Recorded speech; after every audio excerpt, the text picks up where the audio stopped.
All right, the president unveiled his budget yesterday, and today he dispatched his money men to Capitol Hill to sell it to America's lawmakers. Now, although the anointed one likes to talk about fiscal restraint, this budget tells a very different story. Now, government spending as a percentage of GDP will skyrocket to 25.4% in 2010.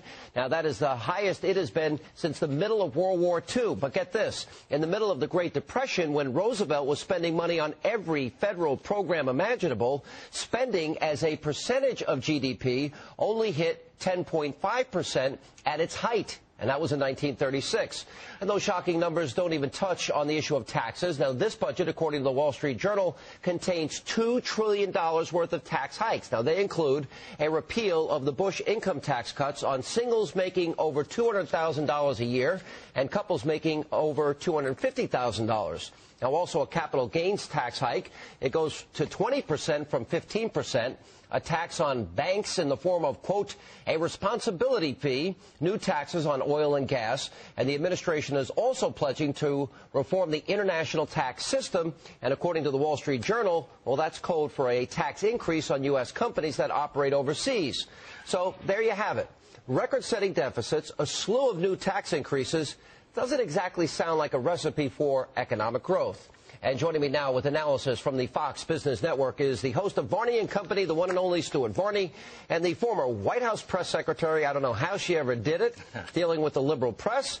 Fox News contributor Dana Perino, how are you? Good to see you guys. Thank you. Thanks for having us. All right. So the president gives a speech last week, says he's going to be fiscally responsible, gives a budget this week, which is bigger than last year's, with a bigger deficit than last year, which was almost quadruple President Bush's last budget. Oh, you're shaking your head. This budget is a financial disaster. It is income and wealth redistribution writ large all over a sea of red ink. Worse, it is misleading at very best.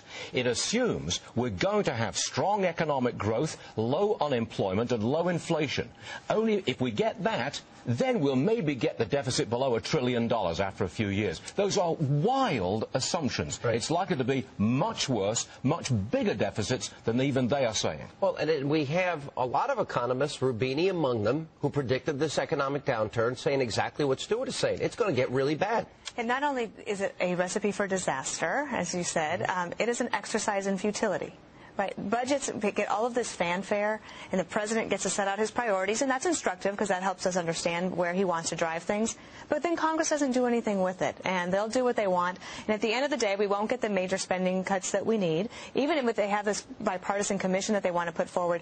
I'm personally not a fan of it. I think that Congress should be able to just do its job on both sides of the aisle. They need to come to the table on it. Let's be honest here. That's cover. I'm not a fan of it. Proposed tax increase. I know. I'm not a fan of it. I think it's a bad idea. I also think that there was an instructive piece in the Wall Street Journal today where every taxpayer, every year from here on out, will spend $800 of its tax dollars just paying for the interest on the debt. It's amazing. No, go ahead. Now, I just want to raise the issue of fairness. That's always thrown in the face of conservatives. Capitalism isn't fair.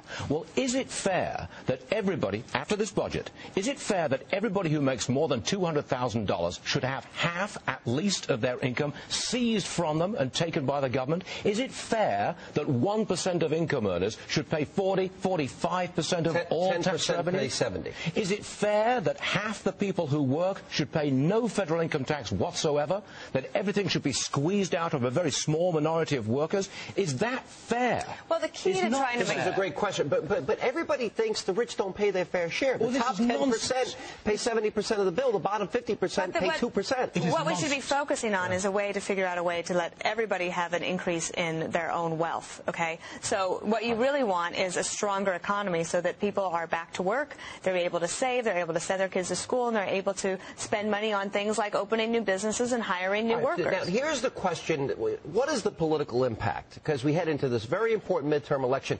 Russ Feingold is trailing Tommy Thompson if he gets in the race in Wisconsin. Chuck Schumer has the lowest numbers he's ever had. Barbara Boxer has the lowest number she's had. Patty Murray is in trouble in Washington State. I think incumbents across the board should be very concerned.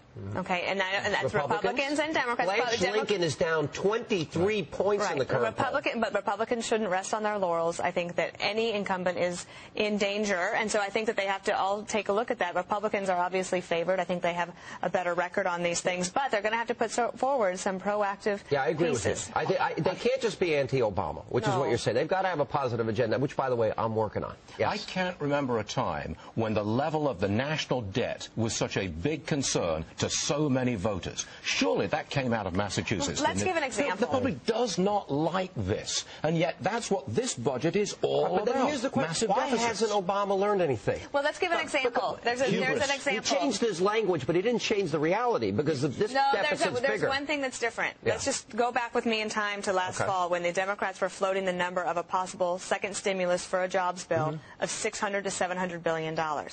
This budget that was put out yesterday has a stimulus bill for $100 million. I do think that Washington has heard a little bit. They're starting to hear a little bit from people. Let me challenge you on this. Because last year's deficit was, what, $1.43 trillion? This year's projected deficit, $1.56 trillion. And it gets worse as you get to 2012, 2013, and 2014. I meant that there's a small, that is a small example of the Democrats hearing that there might be some unrest in the country. But if they heard it, I think they would have gone in the other direction. But they did. But I'm talking about the stimulus package for the jobs bill, going from 600 to 700 down to 100. Down to 100, and I think that that's instructive. Redistribution was always at the heart of this presidency, and this crisis has allowed income redistribution to come right in full bore with this budget. That's what this budget is all about: redistributing income and wealth. In 1994, you get deficits. He doesn't care. In 1994, when Bill Clinton shook up his team, they came in and they took out references to class warfare.